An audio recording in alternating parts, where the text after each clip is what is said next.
Hola, esto es Mundo Cuñao, la sección de ¡Gran cuñao! en la que arreglamos el mundo. Para arreglar el mundo conviene enterarse antes de qué le pasa, no vaya a ser que en vez de arreglarlo lo estropees más, que pasa mucho eso.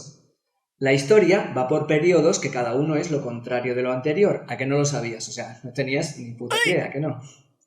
Pues sí, se llama dialéctica de la historia y son ciclos de 3 pasos: tesis, antítesis, síntesis.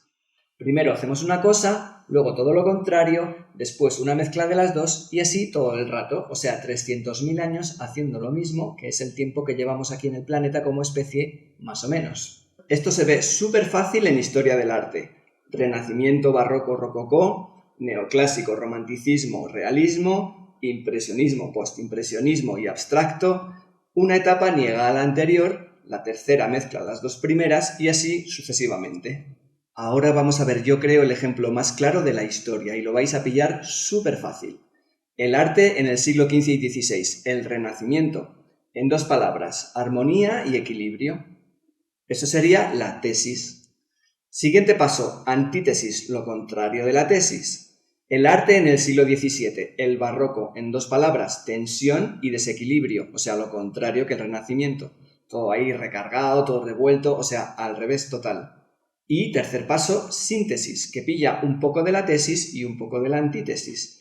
El arte de mitad del siglo XVIII, el rococó, que pilla del Renacimiento el rollito así refinado, agradable, equilibrado, pero que también va adornado y es expresivo como el barroco. Y ahora, siguiente paso, atención, cambia el ciclo y empieza un nuevo ciclo de 3 etapas. El arte de finales del siglo XVIII, el neoclásico. ¿Qué pasa con el neoclásico? Que niega la etapa anterior, el rococó, pero además, atención, recupera la tesis del anterior ciclo. El neoclásico es el nuevo clasicismo. ¿Y qué era el clasicismo? El Renacimiento, que a su vez era, atención, la repetición, claro, por eso se llama renacimiento, del arte clásico de los romanos, que a su vez era la repetición del arte clásico de Grecia, o sea que llevamos haciendo lo mismo toda la vida. Porque la historia del mundo es como la historia del botellón. Vino y casera, tinto de verano, vino y Coca-Cola, calimocho, que parece que cambia, pero que es siempre igual. Pero esto del arte era solo un ejemplo para que entendáis cómo funciona el mundo, ¿ok? Porque lo que queremos arreglar es el mundo de ahora, claro. Entonces, ¿tú te has parado a pensar ahora en qué parte de qué ciclo estamos? ¿En qué tesis o antítesis o síntesis estamos? O sea, no tienes pero ni idea. No pasa nada, yo te lo explico, ¿vale? Yo te lo explico el mundo cómo va y a cambio solo te pido una cosa. Tú me ayudas a arreglarlo, ¿vale? Pues venga, vamos a averiguar el ciclo en el que estamos a partir de algo gordo que haya pasado en el mundo así últimamente. Últimamente no significa ayer por la tarde, ¿vale? Llevamos en el mundo 300.000 años, así que últimamente pues es, por ejemplo, la Segunda Guerra Mundial, que es un momento súper importante en la historia porque el mundo entero se dio de hostias con bombas, con torturas, exterminio, o sea, a lo bestia. Y como la guerra es consecuencia de algo, porque nadie extermina a nadie así según baja a la calle por la mañana, pues vamos a suponer que la Segunda Guerra Mundial fue el final de un ciclo, ¿ok? La consecuencia de algo, o sea, la síntesis. ¿Qué tendríamos? Pues que la tesis sería los años 20, en que la gente solo pensaba en bailar para olvidarse de la Primera Guerra Mundial. La antítesis, lo contrario, los años 30, con una agitación cultural y política brutal. Y síntesis, la Segunda Guerra Mundial. Mucho ojo porque el anterior ciclo es el mismo rollo, con una Primera Guerra Mundial consecuencia de las 2 etapas anteriores. Una de liberación, las revoluciones liberales, y otra de muchísima tensión, la paz armada. Como consecuencia, la síntesis fue la Primera Guerra Mundial. Bien, pues ¿qué pasa después de la Segunda Guerra Mundial? Ya vamos llegando al presente. Pasa que los países dicen, colegas, lo hemos pasado fatal con la guerra, en serio, esto ha sido súper horrible, así que vamos a portarnos bien, vamos a cuidarnos mogollón, ¿vale?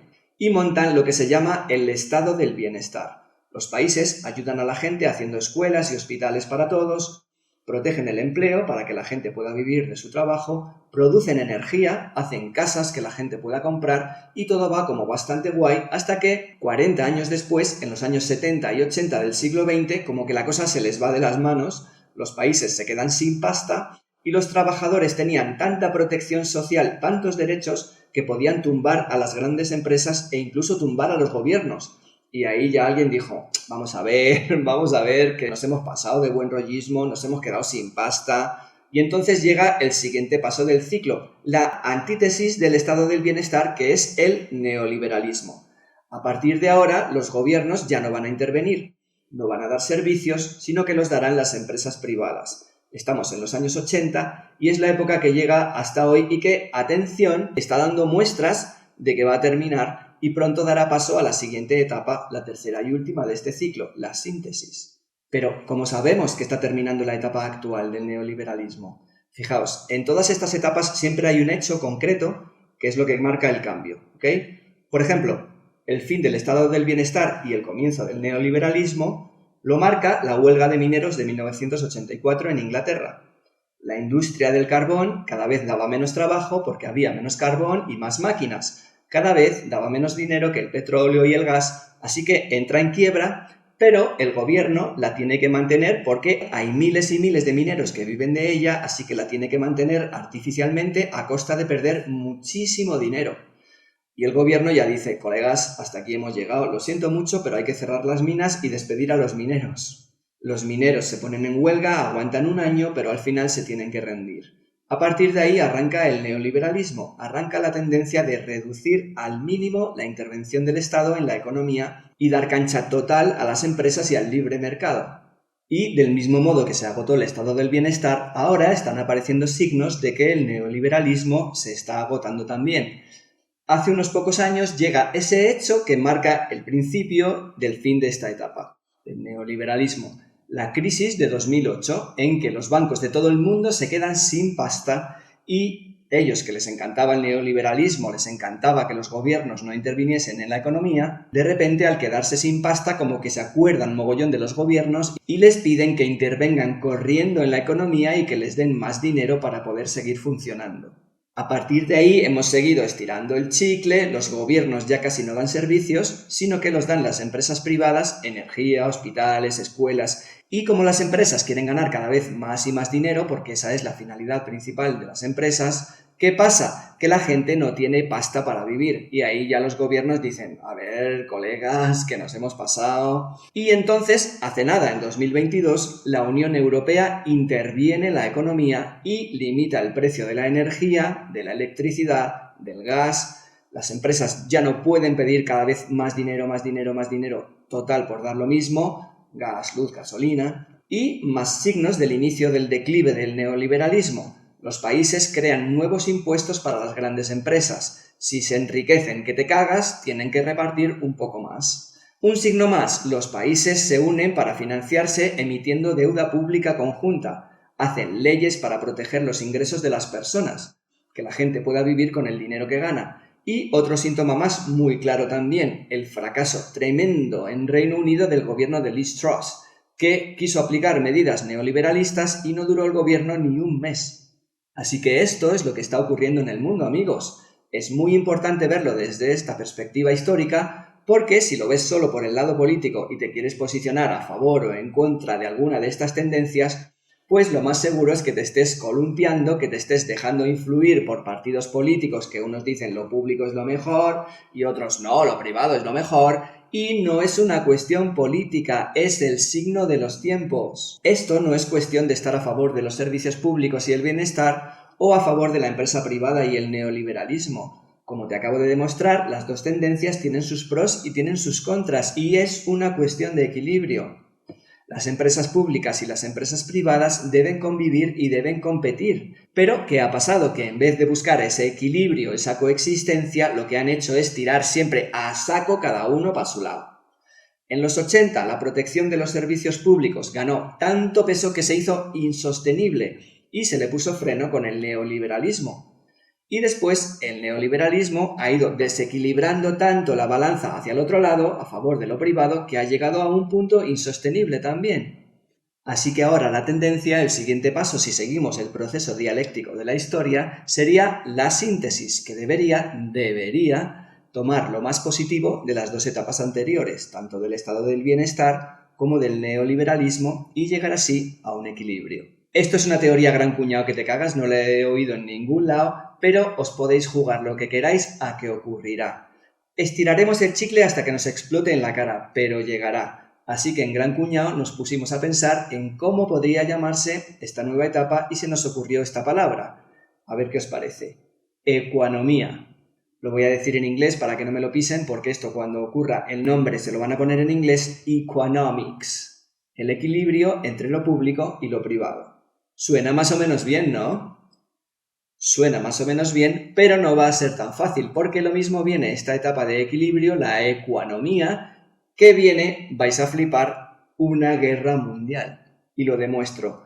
Os he explicado el ciclo histórico que estamos viviendo desde un enfoque socioeconómico, con el estado del bienestar, el neoliberalismo, ¿ok? Vale, pues ahora os lo voy a explicar desde un enfoque geoestratégico, desde la perspectiva de la política internacional. Atentos porque van muy conectados estos dos enfoques, ¿ok?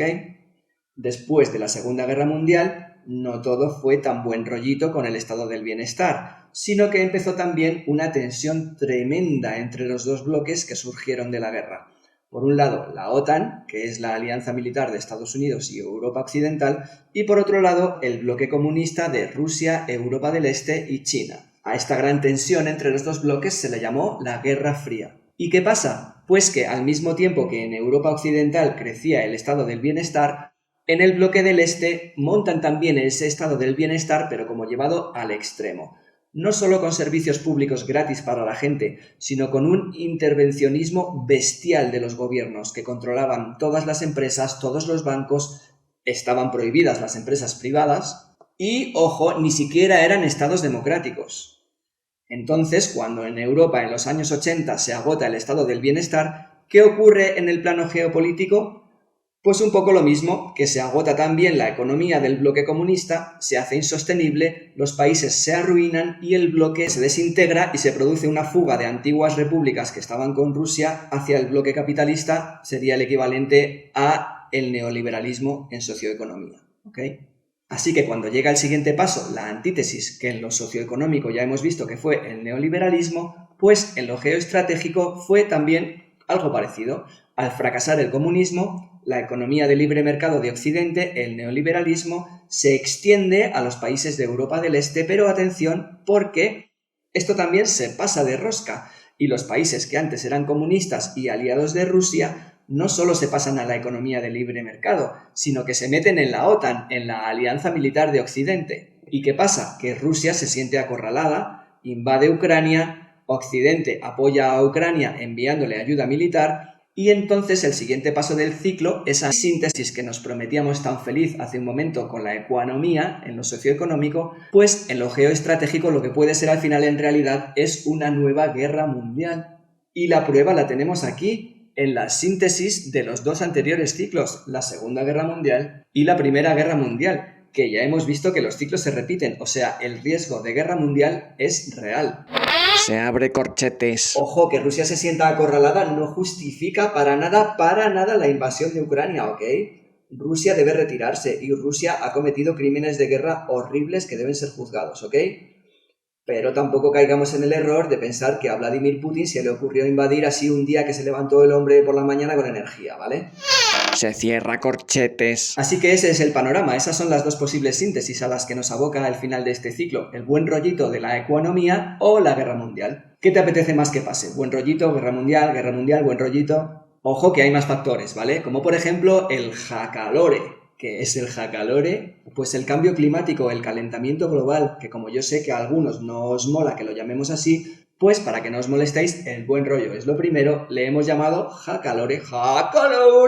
Y esto va a influir mucho en que haya o no buen rollito en el mundo en los próximos años. Os lo seguiremos contando aquí en Mundo Cuñao, la sección de ¡Gran Cuñao! que arregla el mundo.